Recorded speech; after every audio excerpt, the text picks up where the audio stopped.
Warriors, we come to you from the Congress headquarters, but lots of action at the BJP headquarters also, because at the back of what Rahul Gandhi just said about 40 minutes ago, you've seen that scathing press conference coming in from Ravi Shankar Prasad. Expected, unexpected lines. The BJP trying to build a narrative that this is defamatory to the OBC community. The Congress holding fast that this has nothing to do with defamation and everything to do with the nexus between Adani and the Prime Minister. What did, to break it down in terms of what Rahul Gandhi said today, I want to quickly bring in our consulting editor who was there, posed a few questions to Rahul Gandhi himself. Rajdeep Sardesai is with us. Rajdeep, it's what we began with about an hour ago. I'll ask you this question again. Politics is about building moments, especially at a time like this. Did Rahul Gandhi succeed in doing so? Well, he didn't say anything new, and I think that was the weakness of the press conference. It was lacking in specifics. But I think the strength is that it's very clear that Rahul Gandhi has set his stall as the person who is going to take on Narendra Modi head on. That's his single point agenda, and in that sense he's firmly established himself in that corner.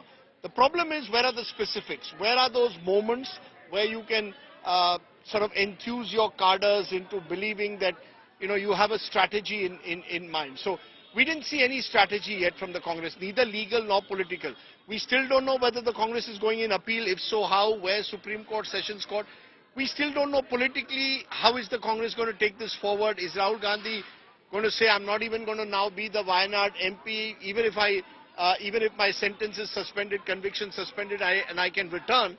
Will I continue? We don't know. So there's a lot of ambiguity still. And I don't think this press conference cleared that ambiguity. This was much more Rahul Gandhi versus Modi, which has been his preferred way of operating, taking on Adani, constantly making this about Adani, Modi. Rahul Gandhi seems to believe that that is his USP, and that's what he's determined to focus on now. Whether that succeeds politically, we don't know. Just a bit about the OBC point. I mean, it's interesting that both Nirav Modi and Lalit Modi are not OBCs. Right. So I think that's a bit of a political spin.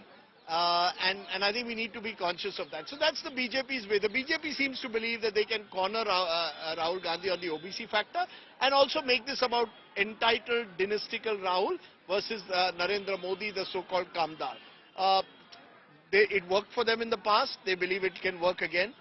The Congress is hoping, I think, somewhere that the manner in which Rahul Gandhi is being constantly targeted will result in sympathy for him as someone who is being unfairly focused upon, and that's their best hope, that this will make Rahul Gandhi into a leader, a sympathetic leader. But Rajdeep, you also need to leverage that sympathy that you could get, politically speaking, this time around. But that aside, we are about 10 months away from elections.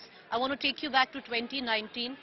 There are a lot of political analysts who are comparing it, some favorably, some unfavorably, that this could be Rahul Gandhi's again constantly talking about Adani is the Rafale moment of 2019. Because if you remember, 2019, no matter what, Rahul went after Rafale Modi, and the same thing's happening right now.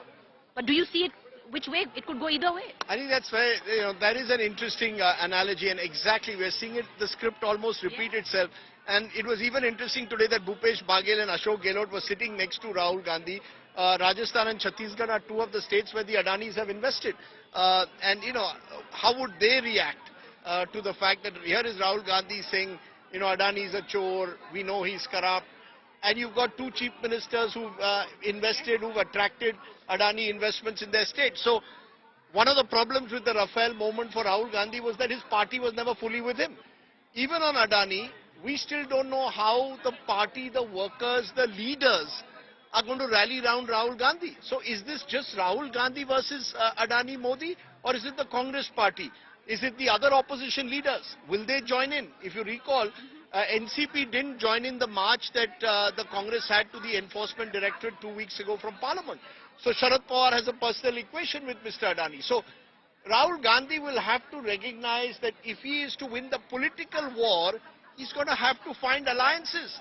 And many of these people, both within his party and outside, are perhaps not as convinced as he is that the Adani issue will get them votes.